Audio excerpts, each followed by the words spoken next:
ప్రియులారా, బాగున్నారా? దేవుని వాక్యాన్ని క్రమంగా చదువుతున్నారా? ప్రార్థించుచున్నారా?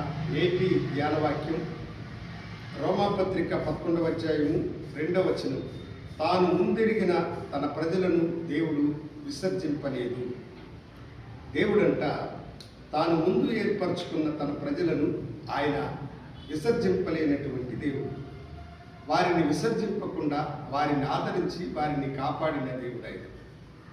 తాను ఎరిగిన ప్రజలు, తనను వెంబడించిన వారిని ఆయన ఎప్పుడు కూడా విసర్జించిన వాడు కాదు. దేవుని బిడ్డలైన వారు ఆయన యందు నమ్మకములు వెనుకబడిపోవచ్చు. పిరికితనము గలవారై అవిశ్వాసముతో వెనుకబడిన వారమై ఉండవచ్చు.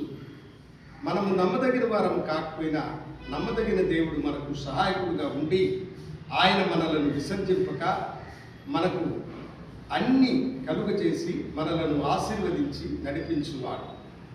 చాలాసార్లు మనం అనుకుంటాం, అయ్యో దేవుడు నన్ను విసర్జించినాడేమో, ఆయన నా వైపు చూడడం లేదే, నాకు సహాయం చేయలేదే అని అనుకుంటూ ఉంటాం.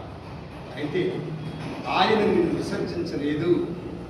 ఆయన నిన్ను విసర్జించలేదు. ఆయన నిన్ను పొమ్మని తరమలేదు.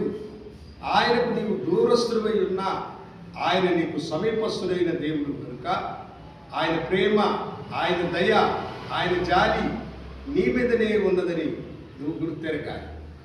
ఆదాము పాపము చేసినప్పుడు దేవుడు ఆదామును విసర్జింపలేదు. ఆదామును ప్రేమించిన దేవుడు ఆయన.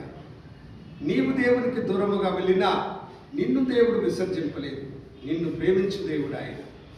తప్పిపోయిన కుమారుని కథలో ప్రభు ఆ సత్యమును మనకు తెలియచేస్తాడు.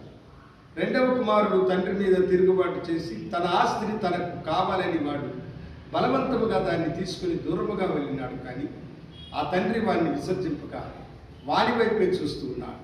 వాడు మరలా తిరిగి వచ్చినప్పుడు వాడిని కౌగలించుకున్నాడు, వానికి ముద్దు పెట్టుకున్నాడు, వాని చేతికి ఉంగరమును తొడిగించి నూతన వస్త్రములను ధరింపచేసి విందు చేసి సంతోషించిన వాడాయి. నువ్వు అనుకుంటున్నావా నిన్ను దేవుడు విసర్జించలేదని? ఆయన నిన్ను విసర్జించలేదు. నీవు ఆయనకు దూరముగా వెళ్ళావు. ఇదిగో నీవు మరలా ఆయనకు సమీపంగా రా. నిన్ను ప్రేమించిన వాడు నిన్ను హత్తుకొని నిన్ను ఆశీర్వదించి నిన్ను దీవించి ఈ లోకంలో ఉన్న పాపముల నుండి నిన్ను విమోచించి తన బిడ్డగా తన వారసులుగా నిన్ను ఆయన హెచ్చించి ఆశీర్వదించి దీవించునుగాక. ప్రార్థించుకుందాం. గనుడా, అవుననైనా నీ ముందెరిగిన నీ బిడ్డలను విసర్జించేవాడు కాదు, వారిని ప్రేమించి వారి కొరకు ప్రాణం పెట్టిన దేవుడు అన్న సత్యముని బిడ్డను గుర్తెరిగి నీకు నమ్మకంగా జీవించే భాగ్యం దయచేయమని యేసునామమున కోరుకుంటున్నాము తండ్రి. ఆమేన్. శుభోదయం. ప్రభు మిమ్మల్ని దీవించుగాక. షేర్ చేయండి, లైక్ చేయండి, బెల్ బటన్ని నొక్కండి. God bless you.